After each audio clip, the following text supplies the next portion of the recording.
Hi, and welcome to my video slash YouTube channel. If you're new, consider subscribing. If you like what you see, subscribe and hit the bell, and then you will be notified whenever I put a video up. Please ignore the noise in the background. It is my oven.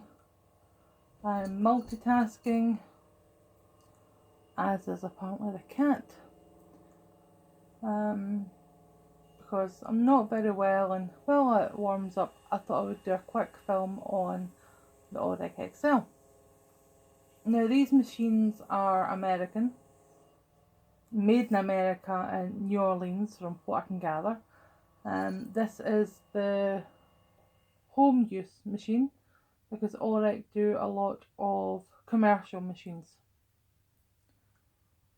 Poppy, no. On a tangent about cats, I have had cats all my life. I worked in rescue for 10 years. I have never met a cat so rubbish at being a cat than this cat here. This is Poppy. We got her at 6 months old. Yes, hello sweetheart. She actually loves hoovering. She's normally always there if I'm hoovering something. Whereas our dog, Jake, he runs for the hills. He is currently hidden in the bedroom upstairs, jammed into a corner. We've had him since he was a small pup, and we have no idea why he is so scared of hoovers. But this wee one, she loves him. Anyway, away from the cat and back to the machine. Orecks aren't overly common in the UK, although you can pretty much always find one for sale. But they're not commonly talked about when people advise others to go buy a machine. An Oreck XL is not really one that's being recommended. Now, I have recommended Oreck for set situations. I also own two of them. This one and another one which is near enough identical, bar it says classic down beneath where it says Oreck XL, I believe. These machines are simple. They are bag machines. It is very easy to get to the bag. This is soft. All you have to do is unzip it.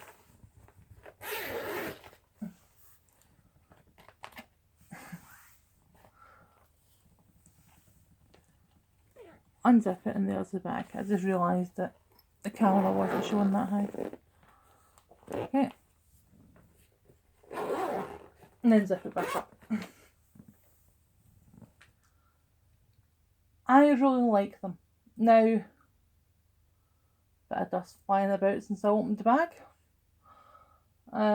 It probably does need its bag changed, and it's been stood upside down in a corner because we had guests staying and we had to make space. Hello, darling.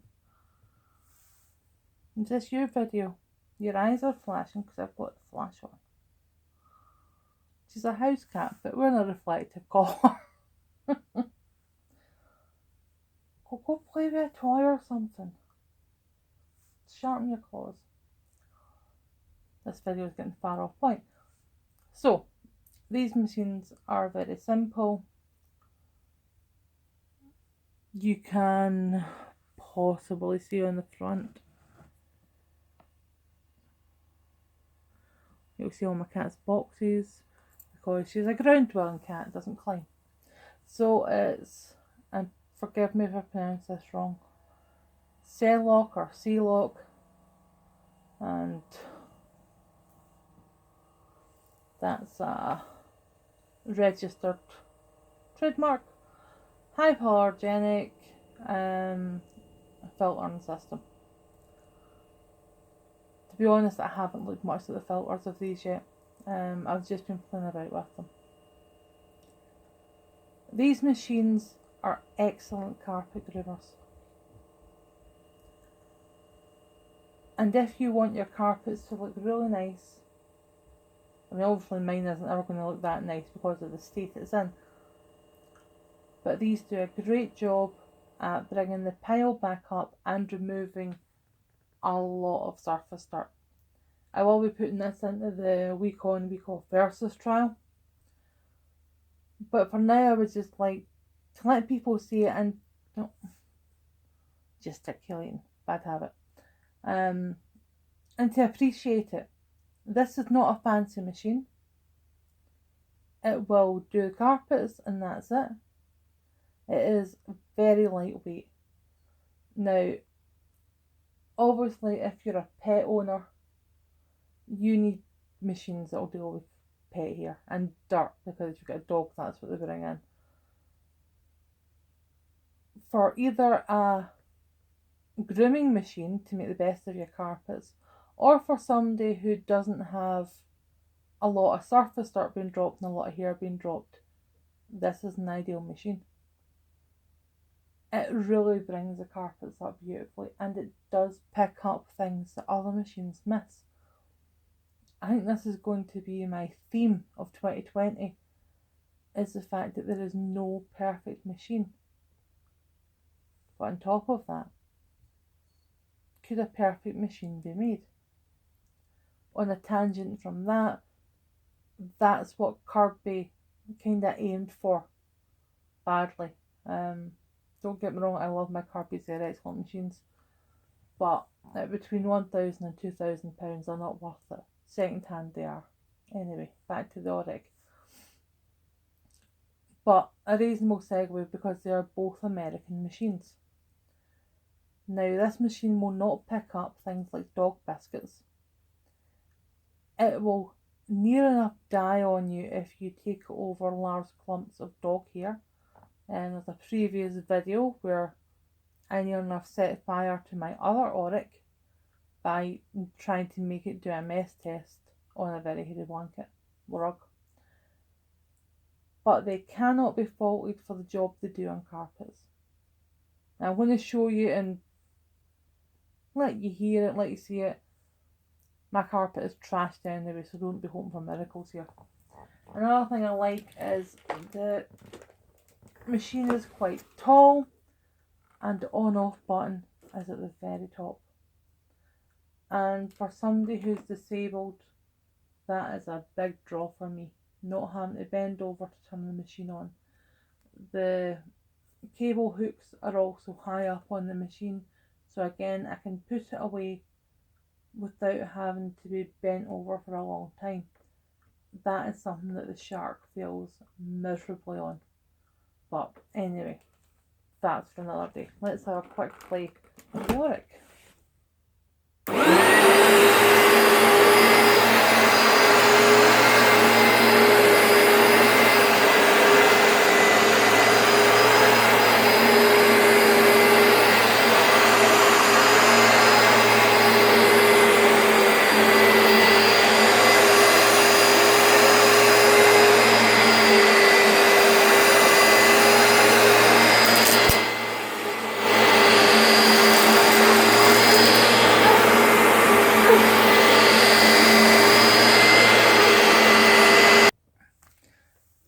Apologies for the pause, the dog was going mental and it was just a package arriving.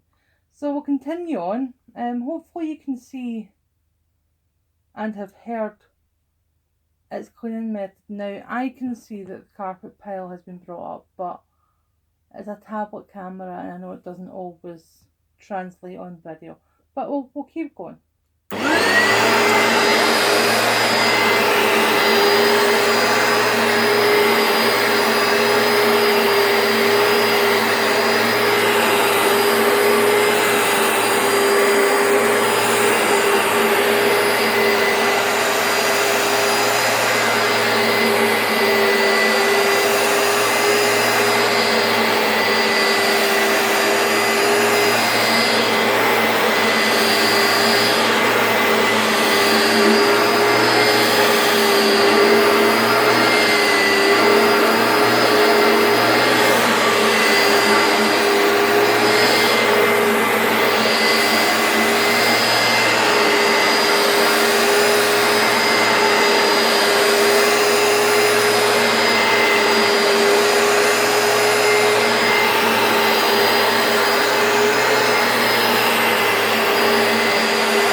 you can see a small difference in the carpet. I can see quite a big difference, but obviously I'm looking at it in real life. For me, the Oreck has become quite a vital part of my carpet maintenance in my house. And this journey through collecting vacuum cleaners has taught me that potentially we should have more than one tool for the job. It depends on how obsessed you are about having nice carpets. Now, all of my carpets will be getting trashed when we redecorate. So at present, I'm looking at the tools I have and what's suitable for when I replace my carpets. Now, to bring this carpet up the way it has is phenomenal.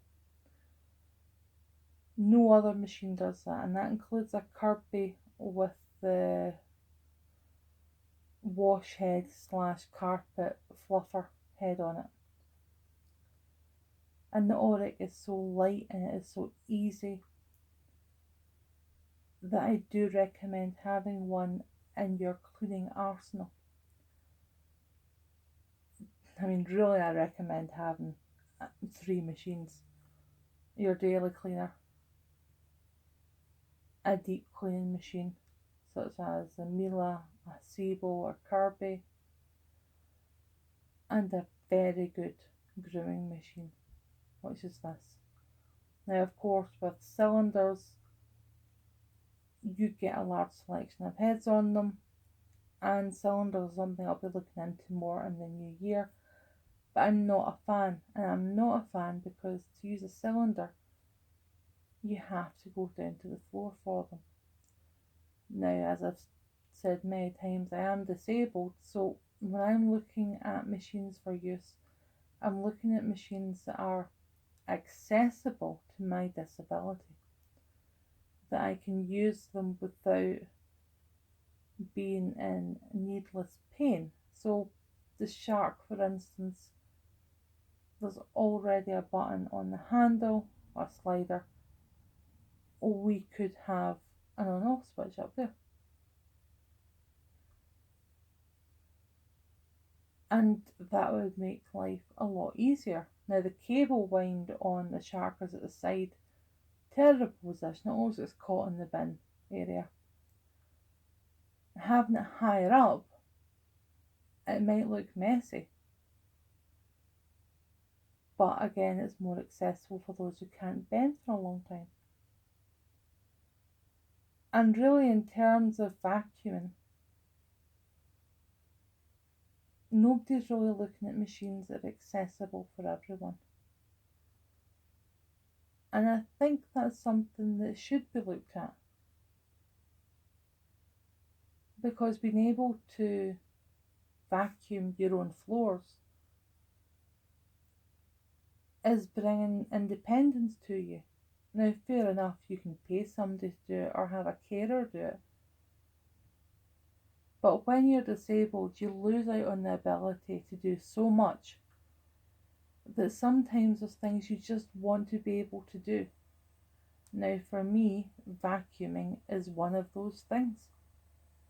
And yes, I have to sit down. I've been sat down the entire time that I've been doing this video, bar going to the door to get the postman.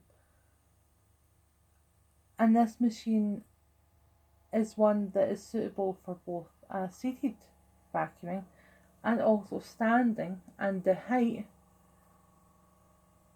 is, I think, one of the tallest. I'll need to measure it out of all my vacuums. And we don't really have in the industry anyone looking at machines which allow disabled people the ability to use them. And as much as I'm comparing machines in 2020 and saying there's more than one tool for the job, I'm also looking into reviews based on disabled use of a machine.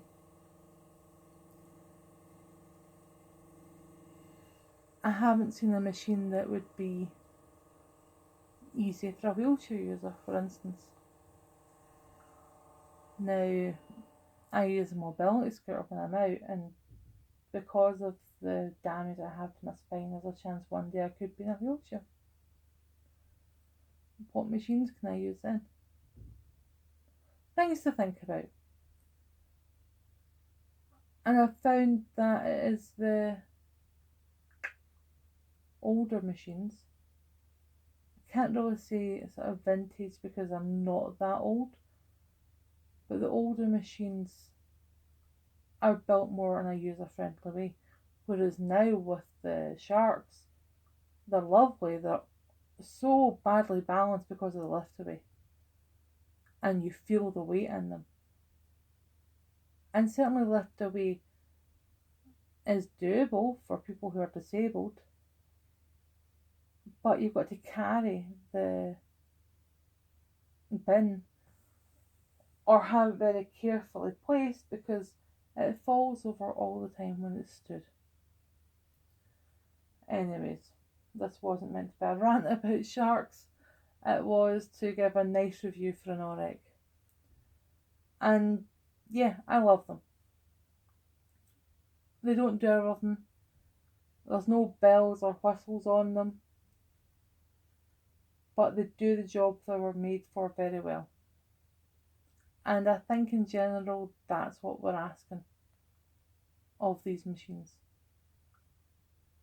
That they have a purpose that they achieve, and not all of them do. Next year I also hope to have a look at sticks, because obviously when you're talking about disabled use of vacuum cleaners, sticks and cordless are the ones that we would say are accessible.